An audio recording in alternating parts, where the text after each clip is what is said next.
I'm slowly trying to get started with creating the first real assets for my portfolio so I can get rid of this donut. So I started to model a stylized camera in Blender, but as always I ran into a few issues. Blender is always so overwhelming every time I open it up.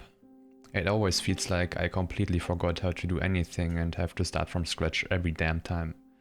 This can be a bit frustrating at times and kept me away from creating my first own models for far too long. The more I think about it, it might also have something to do with me wanting to create everything perfect on my first try. But this usually just leads to demotivation, which is exactly what happened to me. This is also one of the reasons why I haven't uploaded a video in the last few weeks, because I was never happy with the results and kept deleting my creations. But that's not very helpful either and doesn't get me anywhere, so I decided to just go with what I have for now. I can always work on it later on, but I just needed some progress. Otherwise I feel like my motivation would just plummet again and I don't want that.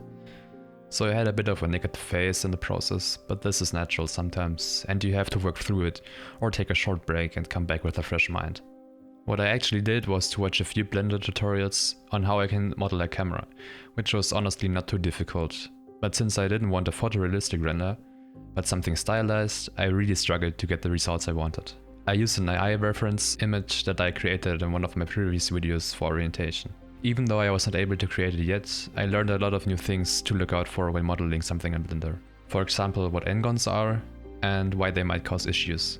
I had this one issue in particular where I wanted to create a bevel for the handle of the camera, but it was only applied to one side. This happened because I changed the scale of the underlying mesh in object mode and didn't apply the transformations. So I changed back to object mode, pressed Ctrl A and applied all the transformations just to be safe, and that fixed my issues. The process of modeling this camera was pretty straightforward. More or less I did nothing more than a few extrudes and intrudes and a few bevels here and there.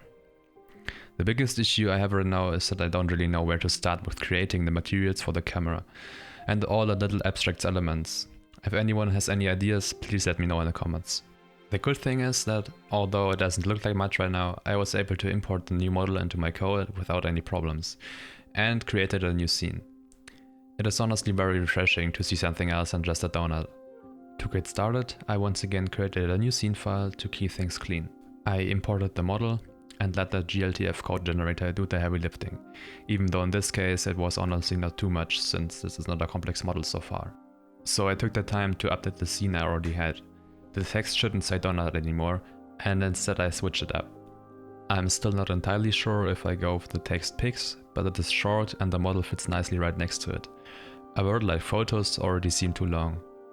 When seeing this in action, I already had a few ideas of what kind of interactions and animations I want to create in the future, but I'm going to keep them a secret for now. Since all of this looked kind of boring, being just grey and white, I installed the Laminar package, which allows you to create layer-based shader materials. I used this to create a nice gradient shader and played around with a few different colors, but wasn't able to come close to the example which gave me the idea. There it looks much more, let's say, fluid. As you might have guessed, the next thing I really want to achieve is to get some more life into the camera model. I'll probably spend the next week searching for all kinds of Blender tutorials and playing around and see what I'll be able to create. Thank you for watching and see ya!